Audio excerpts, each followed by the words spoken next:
أو شيء يدنسها، انعم على شعبها واحفظ لها جيشها.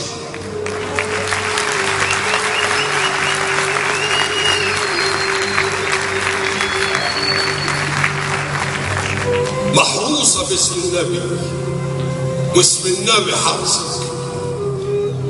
ليه محروسة يا جنة يا واحد الحنان؟ لانك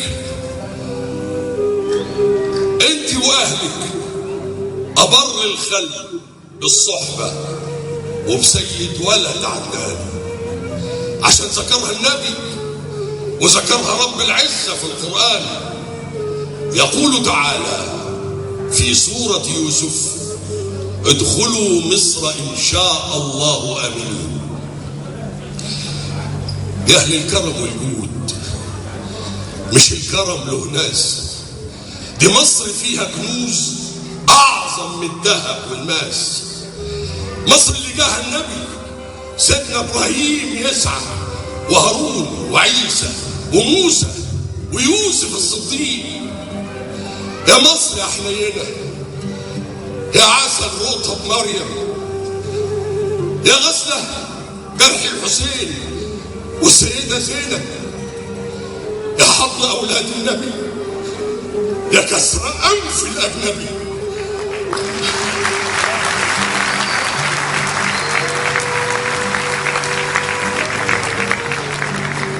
إن كان تراب القدس حب مريمي، احنا ترابنا حب زينبي.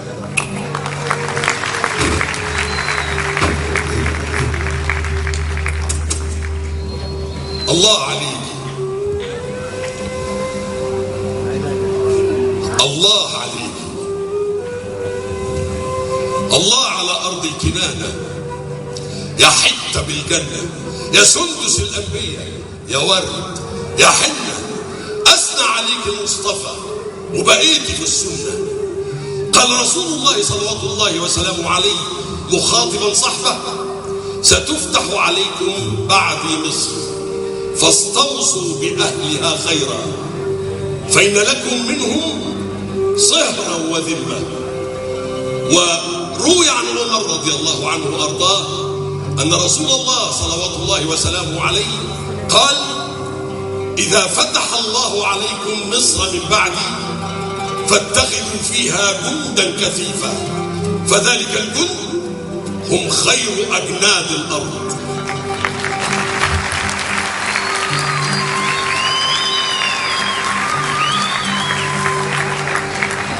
قال أبو بكر الصديق رضي الله عنه وأرضاه: ولما رسول الله؟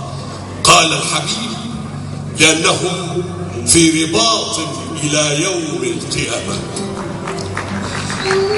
درس التاريخ انتهى ولا فيش كلام تاني. يا نيل يا جنة عدن يجري في شريانك، اكتب تاريخ الزمن على أرض أوطاني. من بعد ما سيدنا النبي مفيش كلام تاني.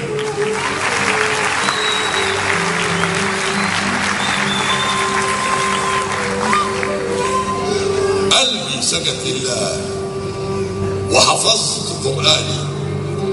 الله عليك يا مصر وعلى قلبك الحالي. يا كلمتي لفي على كل البلاد، طوفي ويا نظرتي، يا نظرتي تأملي وشوفي ازاي اعيش عطشان والنيل ملك فوفي.